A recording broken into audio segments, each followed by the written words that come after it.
The realm of video games is one that is sacred to a lot of people for a whole host of reasons, not the least of which is the fact that there is a deep mythos and love for these games, and when fans are attached to them, they want them to succeed in as many ways as possible. This includes when Hollywood decides to adapt them, and usually it doesn't work out well. However, with the Castlevania franchise, that changed when Netflix made an anime of it, and it was really good. And now they're looking to grow things to do so in a way that's natural to the franchise. So allow us to show you Castlevania 10 Things to Expect in the spin-off. Be sure to like the video and subscribe to the channel. 5. How the spin-off came to be.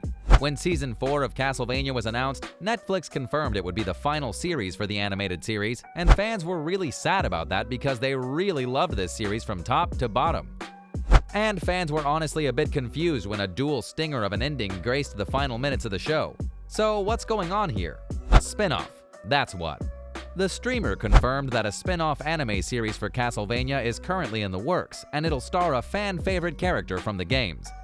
During Geeked Week, Netflix announced a new Castlevania anime, which will be set in 1792 France against the backdrop of the French Revolution. That's not all. The new series will star none other than Richter Belmont and Maria Renard, the fan-favorite characters from the games Rondo of Blood and Symphony of the Night. The new Castlevania show will be written by Clive Bradley, who will also act as showrunner and executive producer, while Kevin Cold returns to produce the series.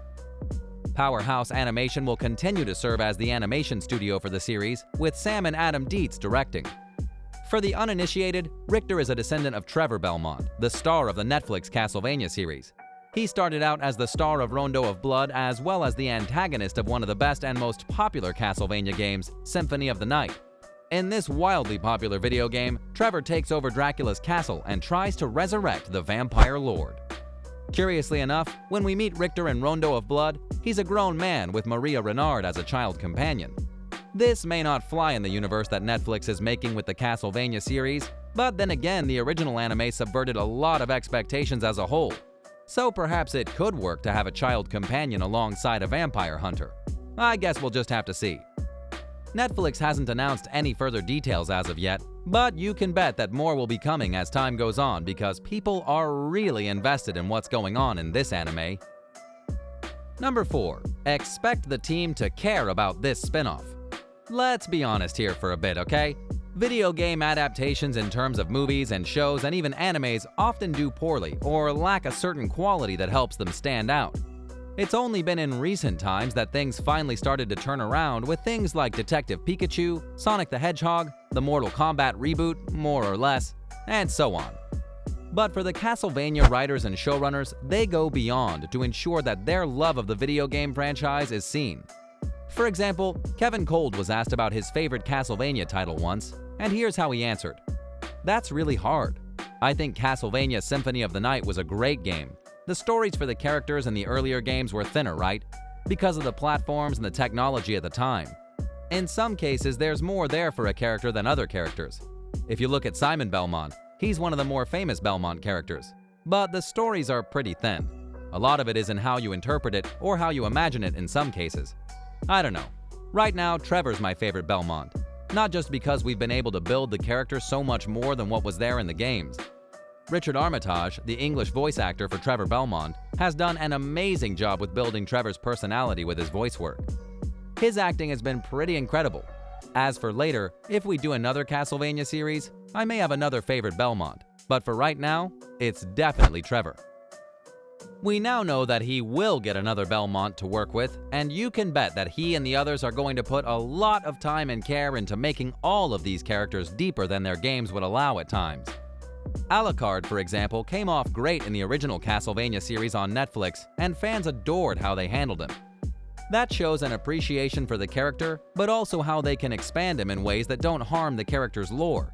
And with the spin-off, you can expect the team to build upon what they did before and ensure that the characters and franchise are honored, while also delivering things that the original anime was known for as a whole. Number 3. Violence. Something that put Castlevania apart from other animes on Netflix was that it was not afraid to get down and dirty and show how dark this work or universe is. The series was not afraid to show gore, people making love, exploitation, and more, which honestly brought a lot of people to the table, ironically enough. Many would argue that this would be too much for an anime, even one set in the world of vampires and hunters like Castlevania is. But Cold and his crew were always going to walk the line between gratuitous and telling a story.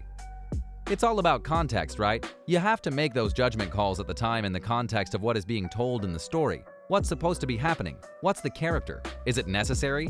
Is it not necessary? I don't think there's really any hard and fast answer to that question.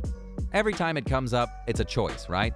You have to hope you make the right, reasonable, responsible choice in terms of what you need to tell your story and what's meaningful to be depicted based on the journey the characters are on or the characters you're talking about. With a new Belmont, a reborn Dracula, and more, you can expect that there's going to be hardcore action and violence that fills up the story and keeps people entertained. Plus, since this is a new set of protagonists, you can bet they're going to find ways to make them feel different and thus not do the same action sequences over and over again. Number 2. Killer animation. Castlevania is obviously a hit on Netflix. But if you look at some of the other animations they've brought over from respected manga in the recent past, you'll see people ragging on Netflix something fierce. See what's going on with Record of Ragnarok, for example, as that show has been blasted for its static animation.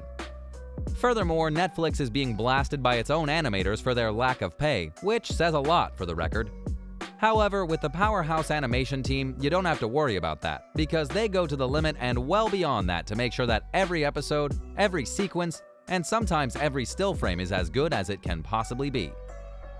And since Powerhouse is the ones doing the animation for the spin-off with Richter, you can bet that the animation will continue to be top-notch. Just how good obviously remains to be seen.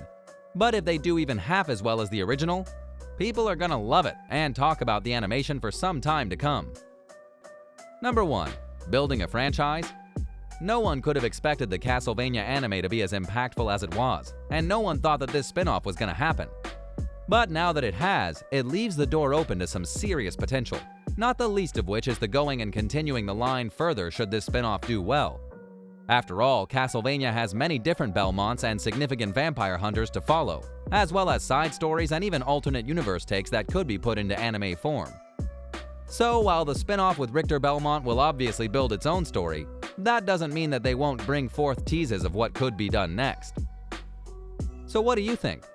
What do you think of this look at the spin-off for the Castlevania anime and what we might honestly expect from it? Do you think that the spin-off can be as good as the original? Or do you think that they're honestly pushing their luck trying to get this to work? Are you excited for what this spin-off might bring? Or are you worried they're gonna drive this into the ground? Which one was your favorite video game? Let us know in the comments down below. Be sure to subscribe and we'll see you next time on the channel.